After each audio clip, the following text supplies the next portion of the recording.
దేవుని నామమునకు స్తోత్రములండి. ఈనాటి ధ్యానాంశము క్షేమాభివృద్ధి. దానియేలు గ్రంథం 6వ అధ్యాయం 25వ వచనం ప్రకారము మీకు క్షేమాభివృద్ధి కలుగునుగాక. గత 2 దినములో కూడా క్షేమాభివృద్ధి గురించి కొన్ని ఆధ్యాత్మికమైన విషయాలు దేవుడు నేర్పించి బలపరిచి మనల్ని కూడా ఆధ్యాత్మికంగా ఎదుగుదల ఇవ్వడానికి ఇచ్చిన సమయంలోకి వేలాది స్తోత్రములండి. ఈనాడు కొద్ది విషయంలో కూడా నేర్చుకోవడానికి దేవుడిచ్చిన సమయంలోకి వేలాది స్తోత్రములు. నిన్నటి దినమున ఎఫెసీ పత్రిక 4వ అధ్యాయం 12, 16 వచనములలో సంఘములో వివిధ బాధ్యతలు కలవు. అది క్రైస్తవ పరిపాలన విధానమును పౌలు వాక్యములో తెలియచేశారని వ్రాసి ఉంది.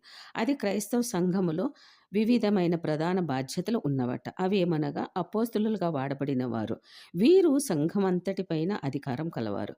క్రీస్తు ఏర్పరిచిన 12 మంది కాకుండా అపోస్తులుగా పిలువబడిన వారు బర్నబా. అపోస్తుల కార్యం 14వ అధ్యాయం 4వ వచనం ప్రకారము ప్రభు సహోదరుడని యాకోబు.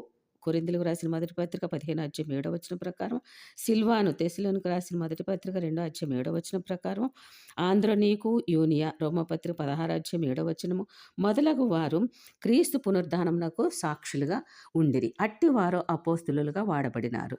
ప్రవక్తలు, సువార్తికులు, కాపర్లు వీరందరూ క్రీస్తు శరీరం అనే క్షేమాభివృద్ధి కొరకు వారి వారి బాధ్యతలు నిర్వహించుటకు ఏర్పరచబడ్డారు. వీరు మనుషుల మాయోపాయము చేతను, వంచన చేతను కల్పించబడిన వాటి విషయములలో జాగ్రత్తగా ఉండి నమ్మిన విశ్వాసం నందు స్థిరముగా ఉండాలి. క్రీస్తును గూర్చిన జ్ఞాన విషయములు సంపూర్ణులుగా ఉండాలి. పరిశుద్ధులను, సంపూర్ణులను గావించాలి. క్రీస్తు శరీరము క్షేమాభివృద్ధి చెందాలి. అనగా అలల చేత ఎగరగొట్టబడిన వారమైనట్లుండక ప్రేమ కలిగి సత్యము చెప్పుచు క్రీస్తు వలె ఉండుటకు మనం అన్ని విషయములలో ఎదగమని పౌలు చెప్పి ఉన్నారు. పరిచర్య ధర్మమును సంపూర్ణముగా జరిగించాలి. ఇందు నిమిత్తము దేవుడు సంఘములో వివిధ బాధ్యతలు ఏర్పరిచారు. అందరి క్షేమము సంఘ క్షేమాభివృద్ధియే కదా.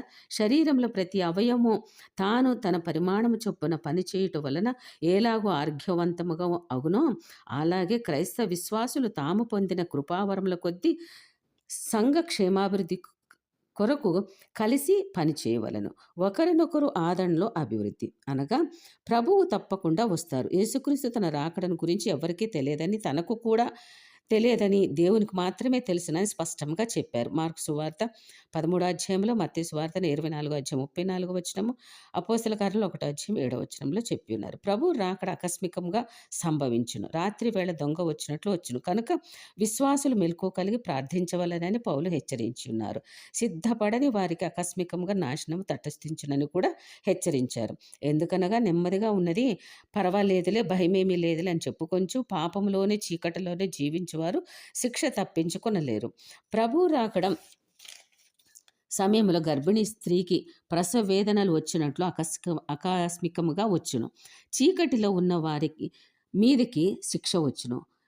విశ్వాసులు వెలుగు సంబంధులు, పగటి సంబంధులై ఉండాలి. అనగా నిద్రపోకుండా మెలకుగా ఉండి ప్రార్థన చేయాలి. మత్తుగా కాకుండా మెలకు కలిగి తేజోవంతముగా ఉండాలి. ఆత్మలు నిద్రమత్తు లేకుండా, మత్తు పానీయాలు మత్తులో నిద్రపోకుండా మేల్కొని ఉండాలి. దానికి తగిన విధముగా విశ్వాసము, ప్రేమ అను కవచములను ధరించుకోవాలి. ఇవి మనలను చీకటి సంబంధాల నుండి కాపాడును. మనము రక్షణ పొందుటకు పిలువబడ్డాము.